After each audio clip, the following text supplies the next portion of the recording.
করতে হয়, কিন্তু আলী রাদিয়াল্লাহু তাআলা আনহু কোনো ধরনের সাক্ষী উপস্থিত করতে পারেননি। তো কাজী তখন যেহেতু উপস্থিত করতে হয়, কিন্তু আলী রাদিয়াল্লাহু তাআলা আনহু কোনো ধরনের সাক্ষী উপস্থিত করতে পারেননি।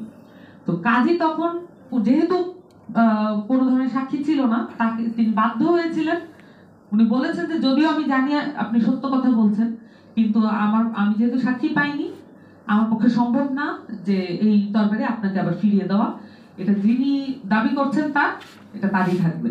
এবং ওই লোক উনি ছিলেন অমুসলিম, এবং এই ধরনের বিচার কার্যক্রম দেখে উনি মুসলমান হয়ে যান।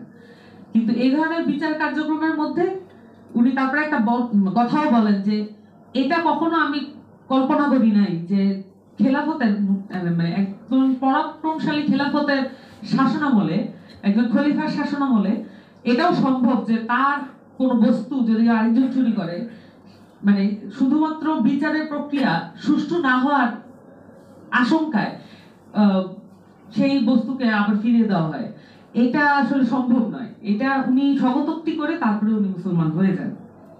আমাদের কাজ ইসলামের কাছে বিচার নিয়ে যান যে বিলাল রাদিয়াল্লাহু তাআলা আনহু ঠিকমতো আজান দিতে পারছেন না, এবং তার শব্দ ভালোভাবে শুনতে পাচ্ছেন না, অনেকে আজানটা শুনতে পাচ্ছেন না, এই কারণে তাকে আজান দিতে নিষেধ করা হোক।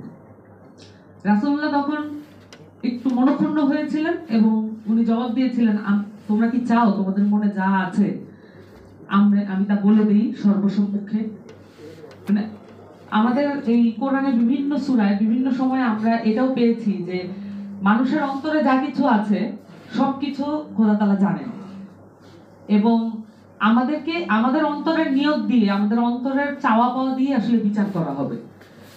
এবং এটা দিয়ে এই যে আমাদের যে রাষ্ট্রের কাঠামো, আমাদের যে আদালত এবং বিচার ব্যবস্থার কাঠামো, এখানে কিন্তু এই বিষয়টা গ্রহণযোগ্য নয় যে জাজ, যে বিচারক আছে, তার মনে কি ধরনের আপসেটিং ব্যাপার আছে, তার মনে কি ধরনের আক্রোশ আছে যার বিচার সে করছে, এবং তার পোশাক আশাক দেখে বিচার করছে কিনা, তার ধর্ম বর্ণ দেখে বিচার করছে কিনা, সেটা আসলে জানার কোনো উপায় নেই। কিন্তু আমরা আসলে নানানভাবে আইনকে এমনভাবে তৈরি করার, লুপহোল বিহীনভাবে তৈরি করার চেষ্টা করি, যাতে করে আমরা এমনভাবে তৈরি করার চেষ্টা করি যাতে করে আমরা সর্বোচ্চ পরিমাণ নিশ্চিত করতে পারি। এটা হচ্ছে আমাদের সামাজিক বন্দোবস্তের জায়গা। কিন্তু এটা যদি কোরআনের জায়গা থেকে দেখি এবং সুপ্রিম অথরিটির জায়গা থেকে দেখি, এটা আসলে কতটা পর্যন্ত আমরা পারবো না, এটা কখনোই পারবো না, এটা একসেপ্ট করে নিয়ে আমাদের কাজগুলো করতে হয়। দেখেন এখানে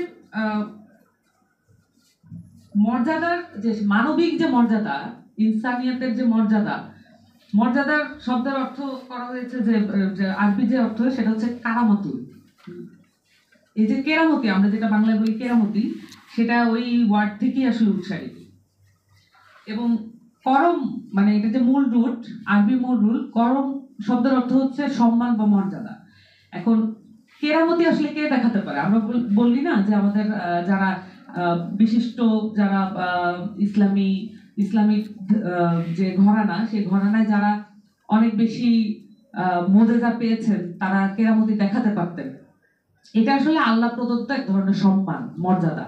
এবং এই সম্মান বা মর্যাদা, এটা ইনসানের, মানে এই যে আসলে তার মূল রুটি হচ্ছে ভুলে যাওয়া, কিন্তু তাকে আবার এই যে মানুষ, মানে হুঁশে ফিরে আসতে হয়, এবং তাকে এই জায়গাটা মানে এস্টাবলিশ করতে হয়। আল্লাহর রাজ্য যদি সে প্রতিষ্ঠা করতে চায়, তাহলে তাকে এস্টাবলিশ করতে হয় যে সে সকল রকমের আইন কানুনকে সবচাইতে পিওরেস্ট ফর্মে, মানে সবচাইতে কোনো ধরনের দ্বন্দ্ববিহীন ভাবে এখানে প্রতিষ্ঠা করবে।